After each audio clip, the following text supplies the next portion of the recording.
So hello everyone, welcome back on my YouTube channel. So students, जैसे कि मैंने आपको प्रीवियस वीडियोस में कहा था कि मैं आपको क्वेश्चन प्रैक्टिस कराऊंगी। सो स्टूडेंट्स, अब आपकी डेट भी अनाउंस हो चुकी है एग्ज़ाम की।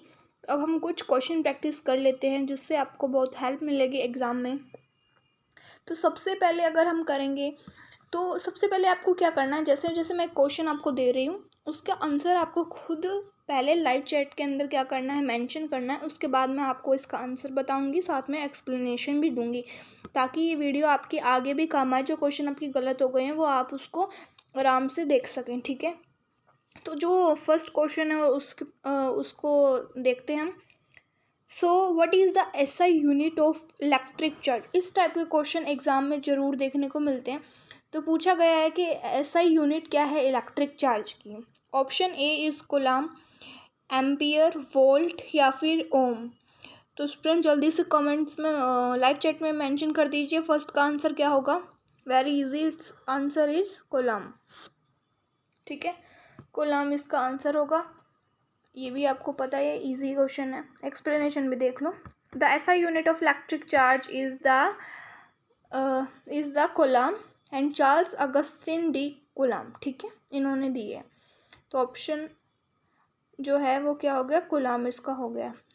एसआई यूनिट इसको सी में लिखते हैं, मतलब इसका जो सिंबल है। उसके बाद क्वेश्चन है, the electric field lines always originate from. Electric field line हमेशा कहाँ से निकलती है? क्या वो पॉजिटिव चार्ज से निकलती है, नेगेटिव में जाती है, नेगेटिव से निकल के पॉजिटिव में जाती है, न्यूट्रल चार्ज होता है, या फिर ग्राउंड से निकलती है? सो जल्दी से आप इसका आंसर जो है मेंशन कर दीजिए स्टूडेंट्स। सो जो करेक्ट ऑप्शन होगा दैट इज़ पॉजिटिव चार्ज, क्योंकि जो इलेक्ट्रिक फील्ड लाइन होती है हमेशा पॉजिटिव चार्ज से ही ओरिजिनेट होती है। तो स्टूडेंट्स हम इसका एक्सप्लेनेशन भी देख लेते हैं।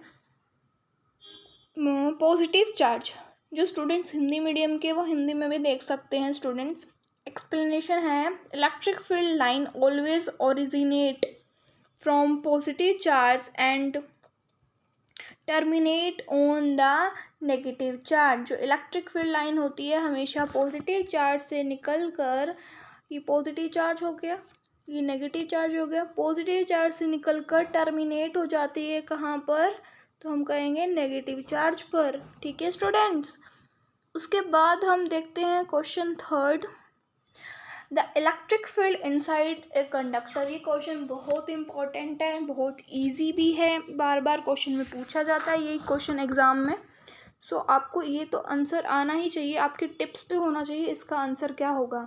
इसी टाइप के क्वेश्चन आपको पूछे जाते हैं एग्जाम में, जो कि फुल एनसीईआरटी बेस्ड ही होते हैं। इसीलिए मैं आपके सामने जो क्वेश्चन है बिल्कुल एनसीईआरटी बेस्ड लाई हूँ। और जो मैंने टेस्ट सीरीज़ लॉन्च की है, जो टेस्ट सीरीज़ है मेरी, वो भी एनसीईआरटी बेस्ड है। फुल फोकस किया गया है उसको एनसीईआरटी बेस्ड पे, ताकि आपको इतनी ज़्यादा हेल्प हो कि वो आप अगर सोल्व कर पा रहे हैं तो आपका एग्ज़ाम में जो है अच्छे मार्क्स लाने से कोई नहीं रोक पाएगा, और आपका गवर्नमेंट सिलेक्शन तो हो जाएगा। Because of NCERT question practice is very important. लेकिन कुछ स्टूडेंट सिर्फ क्वेश्चन प्रैक्टिस ही करते, क्वेश्चन अगर उन्होंने चैप्टर ही नहीं पढ़ा और वो कहते कि हम क्वेश्चन को रट लें, तो इससे आप कभी पास नहीं हो पाओगे स्टूडेंट, क्योंकि पहले चैप्टर पढ़ना होता है उसके बाद ही क्वेश्चन करने होते हैं, ठीक है। तो जो आंसर है आप मेंशन कर दीजिए जल्दी से लाइव चैट में, fast student. So the answer is zero. जो electric field inside a conductor होता है वो ऑलवेज ज़ीरो होता है, ठीक है। The electric field inside a conductor is zero in an electrostatic equilibrium. So option is A. उसके बाद है, which of the following statement is true regarding the electric field due to a charged particle? किसी एक charge particle के according इनमें से कौन सी statement true है वो आपको बतानी है। First option is electric field lines are parallel to each other. इसमें से कौन सी क्या है, ट्रू है, वही बतानी है। तो electric field line always parallel to each other, तो ये आपको पता है। उसके बाद है electric field line never intersect each other, ये भी सही है। ऑप्शन थर्ड देखते हैं, मतलब ये सही लग रहा है ना। और मैं पहले आंसर नहीं बताऊंगी, आपको लिखना है पहले ताकि आपकी प्रैक्टिस हो जाए।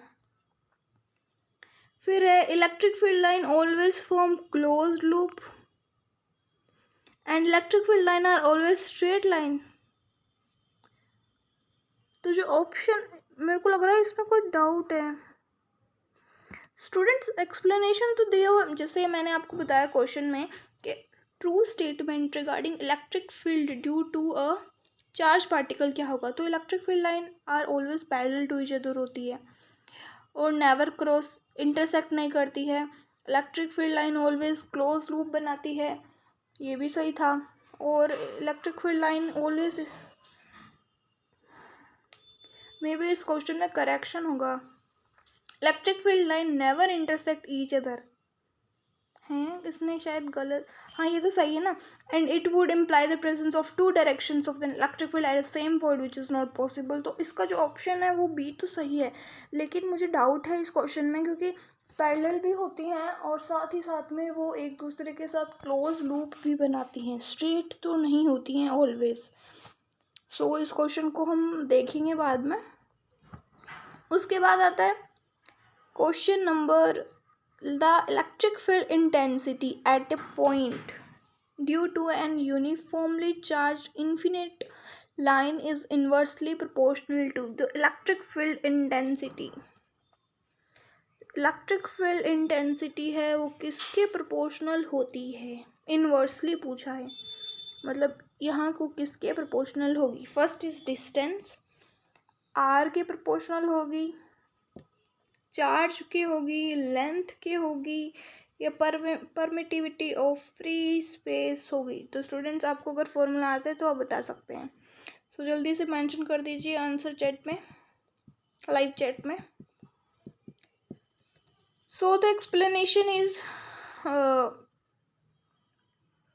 मैं बता देती हूँ, एक्सप्लेनेशन इसकी दी नहीं हुई है तो हम इसका सीधा डायरेक्ट आंसर ही मैं बता देती हूँ। सो जो आंसर है इस ऑप्शन ए जो है वो बिल्कुल सही है, क्योंकि आपको पता है जो फॉर्मूला होता है इलेक्ट्रिक फील्ड इंटेंसिटी का वो क्या होता है, क्यू अपॉन में आर स्क्वायर। ठीक है, इलेक्ट्रिक फील्ड इंटेंसिटी के लिए जो फॉर्मूला है। तो आप देख सकते हैं इसमें जो ऑप्शन है वो इन्वर्सली प्रोपोर्शनल पूछा है, तो इन्वर्सली प्रोपोर्शनल तो ये आर के ही हुआ।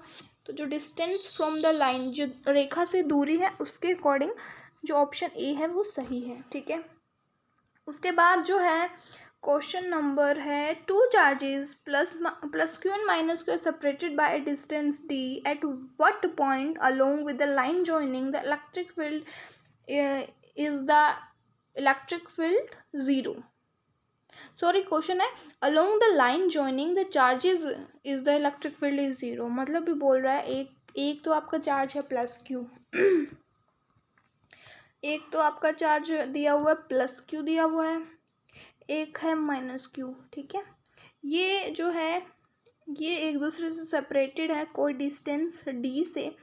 तो ये पूछ रहा है eight what point on the line joining के जो इलेक्ट्रिक फील्ड की वैल्यू है वो ज़ीरो आ जाए। ठीक है, तो क्वेश्चन के ऑप्शन देखते हैं। सबसे पहले है मिड बिटवीन द चार्जेस, तो मिड बिटवीन इन दोनों के बीच में, या फिर a distance of d by 2 from the positive charge, a distance of d by 2 from the negative charge, या फिर क्या होगा option D at the point of d by root 2 from the positive charge। तो आपको पता है option A is correct होगा, क्योंकि जो मिड बिटवीन द चार्ज है क्या होगा, जैसे जो प्लस है और माइनस है वो क्या है, एक दूसरे की अपोजिट डायरेक्शन में है ना, अपोजिट डायरेक्शन में होंगे। The electric field due two plus charge and minus charge will be in opposite direction. देखो प्लस जो होता है ये माइनस है, ठीक है, प्लस के अंदर आता है इलेक्ट्रिक फील्ड है ना, और माइनस से क्या जाता है, दूर जाता है। तो इन दोनों का जो इलेक्ट्रिक फील्ड की डायरेक्शन हो गई वो क्या हो गई, अपोजिट डायरेक्शन में हो गई। At the mid point the magnitude of the electric field will be the same, क्योंकि मिड पॉइंट पे बिल्कुल सेम होगा और एक दूसरे को कैंसिल आउट कर देगा। इसी वजह से जो ऑप्शन है वो ए है कि जो मिडवे बिटवीन द चार्जेस। ठीक है स्टूडेंट्स, फिर नेक्स्ट क्वेश्चन पे चलते हैं। The electric field at a point due to a point charge is given by this, and what is the magnitude of the charge? Charge का magnitude पूछा है, जल्दी से बता दो क्वेश्चन का आंसर. वेरी इजी है स्टूडेंट्स, जल्दी से कैलकुलेट कर लो. सो ऑप्शन मैं आपको बताती हूँ, जल्दी से आप पहले कैलकुलेट कर लीजिए. ऑप्शन 1A का है मतलब 1C, B का है 9 कूलम, C का है 9 इंटू 10⁻⁹ कूलम, या फिर 1 इंटू 10⁻⁻। तो ऑप्शन ए है वो बिल्कुल करेक्ट है, क्योंकि Q इज इक्वल टू, आपको पता है ना क्या होता है फॉर्मूला. तो फॉर्मूले पुट करो, क्योंकि E is equal to KQ/R² होता है. मैं आपको करके दिखाती हूँ. E is equal to KQ/R² होता है. K की वैल्यू क्या होती है? फिक्स होती है, जो कि कांस्टेंट है, प्लस 10⁹ ठीक है, अपॉन में R². R कितना है? जो डिस्टेंस है फ्रॉम द चर्चेस R होता है, उसको हम R कहते हैं ना. और एक मिनट क्वेश्चन देखने तो मुझे. क्वेश्चन में क्या दिया? E की वैल्यू दी हुई थी, तो हम E की वैल्यू में तो पुट कर देंगे E की value is equal to KQ/R², और R उधर चला जाएगा. ठीक है, क्योंकि due to a point charge बोला इसने, तो जो फॉर्मूला है वो ये आ जाएगा 9 इंटू 10⁻⁹ इंटू में 1, ठीक है, और साथ में 2 अपॉन में 9, तो 1 इज इक्वल टू, अरे इजी सा क्वेश्चन है, आंसर जो आ जाएगा वो 1C आ जाएगा. ठीक है स्टूडेंट्स, आई होप आपने जो क्वेश्चन है समझ लिया. अगर नहीं समझे तो मेंशन कर देना, आपको समझा दूंगी. उसके बाद है question, what glass rod is rubbed with silk cloth, the glass rod acquire a positive charge because dash. अब जब क्या होगा, जब हम किसी ग्लास रोड को एक सिल्क क्लॉथ, एक सिल्क के कपड़े के साथ रब करेंगे, तो ग्लास रोड को मतलब जो है क्या एक्वायर है? पॉजिटिव चार्ज, बिकॉज तो electron are transfer from the silk to glass rod, या फिर इलेक्ट्रॉन जो है वो ट्रांसफ़र होंगे सिल्क रोड से ग्लास पे, या फिर प्रोटॉन्स ट्रांसफ़र होंगे. तो ऑप्शन जो है मैं बता देती हूँ, ईजी सा. देखो, जो फ्रिक्शन होता है ग्लास रोड के बीच में और क्लॉथ के बीच में, वो क्या कोज करेगा? इलेक्ट्रॉन्स का ट्रांसफ़र होने से क्या होगा, जो ग्लास रोड है उस पर पॉजिटिव चार्ज आएगा. तो ऑप्शन कौन सा है? तो option b is correct. Okay students, electric field inside a charge conducting shell is, ये भी 0 होगा.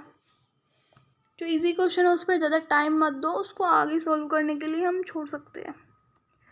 Electric potential at a point due to a point charge is given by V is equal to KQ upon में R. If the distance between the charge is double, then how will be the electric potential change. आपको पता ही है, क्योंकि वो same रहेगा. अब क्यों same रहेगा? क्वेश्चन में ऑप्शन तो दिए, हाफ हो जाएगा, डबल हो जाएगा, 4 टाइम होगा, सेम रहेगा. क्योंकि जो इलेक्ट्रिक पोटेंशियल होता है किसी भी पॉइंट चार्ज की वजह से, वो डिपेंड करता है चार्ज पर और जो डिस्टेंस है फ्रॉम द चार्ज उसी पर. ठीक है, सो अगर डिस्टेंस को हम डबल कर देंगे तो जो इलेक्ट्रिक पोटेंशियल है वो तो सेम ही रहेगा ना स्टूडेंट्स, वो इन्वर्सली है, इसीलिए it depend inversely to the distance. So आगे चलते हैं हम क्वेश्चन पर.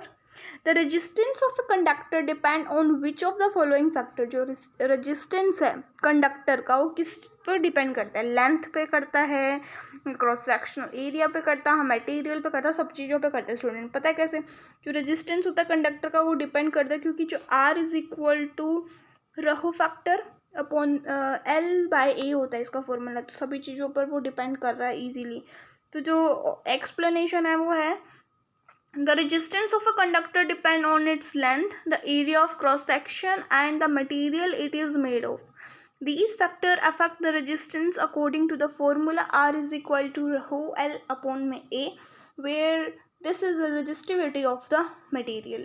ठीक है, the force experienced by a charged particle in a magnetic field depend on which of the following factors. Students एक बात याद रखना, जो मैं आपको क्वेश्चन करा रही हूँ ये प्योर NCERT बेस्ड, और इसी टाइप के क्वेश्चंस आपको जो है आपको देखने को मिलेंगे एग्जाम पे.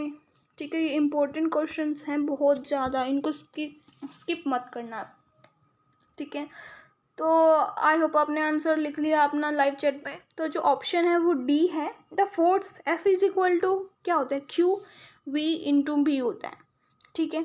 जो वहाँ जहाँ पे वी क्या होती है, इसकी वेलोसिटी होती है, और क्यू चार्ज होता है। तो इसने पूछा जो फोर्स एक्सपीरियंस किया जाता है मैग्नेटिक फील्ड के अंदर जो चार्ज होता है, तो उसको मतलब किस किस चीज़ों पे या फिर फूलिंग फैक्टर पर वो डिपेंड करता है। तो चार्ज पे करता है, फॉर्मूले में आप देख सकते हैं, वी पे भी करता है, मैग्नेटिक फील्ड की स्ट्रेंथ पे भी करता है, तो सभी पे करता है। सो स्टूडेंट्स, ये थे आज के क्वेश्चन, आई होप आपको अच्छे लगे होंगे। सो स्टूडेंट्स, ये जो है मैंने आपको फिर से बताई, जो भी क्वेश्चन है ये मोस्ट इम्पॉर्टेंट क्वेश्चन है, इनको आप बिल्कुल भी स्किप मत करना। एग्ज़ाम में हो सके क्या पता यही क्वेश्चन उठ के डायरेक्ट आ जाए, तो इसी टाइप के क्वेश्चन प्रैक्टिस करते रहना बहुत ज़्यादा इम्पोर्टेंट है। सो आई होप आपको वीडियो अच्छी लगी होगी। और हाँ, एक बात और, अगर जिन स्टूडेंट्स को टेस्ट सीरीज़ चाहिए है वो परचेज़ कर सकते हैं, क्योंकि जो टेस्ट सीरीज़ है उसका बेनिफिट आपको ये होगा जिसमें आपको फिज़िक्स क्वेश्चन, केमिस्ट्री के क्वेश्चन और बायो के तो क्वेश्चन मिलेंगे, साथ में संडे टू संडे क्या होता है, एक टेस्ट लिया जाता है जो प्रॉपर आपका जैसे एग्ज़ाम होता है 1 बजे से लेकर के 3 बजे तक का, उसी टाइप में उसी पैटर्न में आपका जो एग्ज़ाम है वो कंडक्ट करवाया जाता है हमारी टीम के द्वारा। साथ ही में हम क्या करते हैं, आपकी जो रैंक है वो उसके अंदर बताते हैं आपने कितने बच्चों को बीट किया है, कितने आपके मार्क्स आए हैं। तो वो अगर आपको भी वो टेस्ट सीरीज़ लेनी है तो व्हाट्सअप पर आप मैसेज कर सकते हैं, व्हाट्सअप की लिंक मैं डिस्क्रिप्शन में दे दूँगी। आई होप आपको ये वीडियो अच्छी लगी होगी। सो वीडियो अच्छी लगी तो please like, subscribe and share my YouTube channel. Thanks.